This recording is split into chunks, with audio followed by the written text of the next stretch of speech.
तो पिछले एपिसोड में हमने देखा कि मास्टर याओ चेन जियावियन को अपनी और अपने डेसिबल की सारी स्टोरी बता देते हैं। वो उसे बताता है कि कैसे मैंने अपने डेसिबल को अपने बेटे से भी ज्यादा प्यार दिया, लेकिन इसके बावजूद भी उसने एंड में आकर मुझे धोखा ही दिया।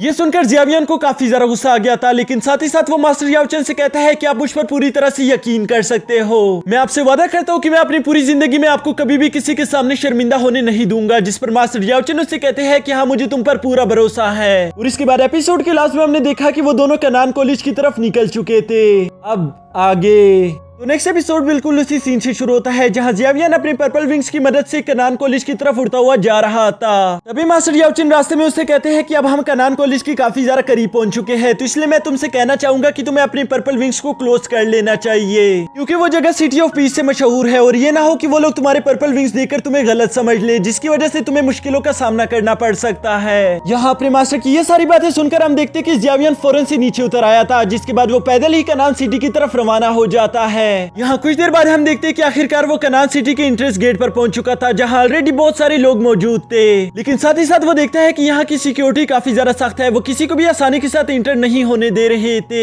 बल्कि वो वहां पर इंटर होने से पहले सब लोगों को एक तरह की पिल देते थे, जिसे खाने के बाद किसी के अंदर का भी किलिंग ऑरा महसूस किया जा सकता था। और अगर उस आदमी ने सिटी के अंदर कोई गलत काम करने की कोशिश की तो उसकी बॉडी रेड हो जाएगी, जिसकी वजह से उसकी मौत भी हो सकती है। साथ ही साथ वो वहां पर मौजूद सारे लोगों को कह रहे थे कि ये पिल आपको हर हाल में ही खानी होगी, पर फिक्र करने की कोई बात नहीं, जैसे ही आप लोग कनान सिटी से सेफली बाहर निकलोगे हम लोग आपको इस पिल का एंटीडोट भी दे देंगे। जिसकी वजह से वहां पर मौजूद वो लोग बिना कुछ कहे पिल खाना शुरू कर देते हैं। लेकिन जब जियावियन की बारी आती है तो वो इस पिल के लिए साफ साफ मना कर देता है। वो कहता है कि मैं यहाँ का एक डेसिबल हूँ, तो इसलिए मुझे ये पिल खाने की कोई जरूरत नहीं। जो सुनकर वहां पर मौजूद इंचार्ज भी उसके पास आ गया था। उससे कहता है कि तुमने कहा कि तुम यहाँ के एक डेसिबल हो, तो ये बताओ कि तुम्हारी उम्र क्या है, नाम क्या है और तुम किसके स्टूडेंट थे। जिस पर जियावियन बताता है कि मेरा नाम है जियावियन, मेरी उम्र 18 साल है और इसके अलावा मैं मास्टर रियो लिन का स्टूडेंट था। ये सुनकर तो वो इंचार्ज काफी ज्यादा शॉक हो गया था और वो कहता है तो अच्छा तुम हो वो गामा एम्पायर वाले लड़के, तुम्हारे बारे में यहाँ पर बहुत सारी बातें चलती रहती है, जबकि वहाँ पर मौजूद बाकी के लोग भी इसी बारे में बात कर रहे थे। तो अच्छा ये है वो लड़का। ये सुनकर पहले तो जियावियन काफी ज्यादा एम्बेरेस्ड हो गया था, लेकिन फिर वो सोचता है कि ये लोग जरूर मुझे जुनीर की वजह से जानते होंगे, वो यहाँ पर मेरा जिक्र करती होगी। अब इसके नेक्स्ट सीन में हम देखते हैं कि वो इंचार्ज जियावियन से कह रहा था कि हमने तुम्हारी आइडेंटिटी कंफर्म कर ली, ये सोल्जर्स तुम्हें पूरे कॉलेज के अंदर तक छोड़ आएंगे। यहाँ वो इंचार्ज बातों ही बातों में जियावियन को ये भी बता देता है कि कॉलेज के अंदर ऑडिशन चल रहा है, जिसके लिए तुमने लास्ट टाइम भी साइन किया था, लेकिन कंपटीशन वाले दिन तुम वहां पर नहीं आए। जिस पर जियावियन अभी उसे सफाइयां देने ही वाला था कि मुझे माफ कर देना, मुझे कुछ जरूरी काम आ गए थे। कि तभी वो इंचार्ज कहता है कि रहने दो, मुझे सफाइयों की कोई जरूरत नहीं, वैसे भी मेरा इससे कोई लेना देना नहीं, मेरा काम यहाँ के लोगों की सिक्योरिटी का ख्याल रखना है, तो इसलिए तुम मेरे साथ चलो, हम तुम्हें कॉलेज के अंदर सेफली पहुंचा देंगे।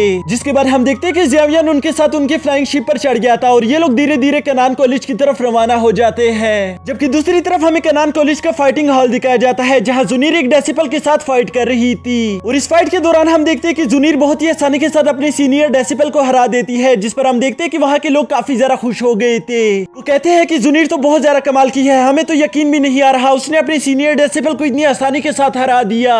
इसके बाद हम देखते हैं कि जुनीर उस सीनियर डेसिबल का शुक्रिया अदा करती है कि शुक्रिया मुझसे फाइट करने के लिए, और ये कहते साथ ही वो वापस ग्राउंड से ऊपर की तरफ आ रही थी। जबकि यहाँ दूसरी तरफ हम देखते हैं कि जुनीर के मास्टर भी उससे काफी ज्यादा खुश हो गए थे, क्योंकि उसके स्किल्स अब काफी ज्यादा कमाल के हैं। तभी वो लोग यहाँ पर दूसरे मैच की अनाउंसमेंट कर देते हैं, जिसमें वो लोग बताते हैं कि क्लास 2 से बेन और क्लास 3 से जियावियन, तुम दोनों को फाइट करने के लिए मैदान में आना होगा। जिस पर हम देखते हैं कि क्लास 2 का बेन तो फौरन से मैदान में उतर आया था, जबकि दूसरी तरफ जियावियन तो वहां पर था ही नहीं, फिर वो इस फाइट के लिए कैसे आता, ये देखने के लिए जुनीर बहुत ही ज्यादा उम्मीद के साथ रुकी हुई थी। लेकिन जब जियावियन वहां पर नहीं आता तो वो निराश होकर दोबारा से आगे की तरफ चलना शुरू कर देती है। लेकिन तभी अचानक से उसको हवा में जियावियन की एनर्जी महसूस हो जाती है, जिसकी वजह से उसने पीछे पलटकर जियावियन को ढूंढना शुरू कर दिया था।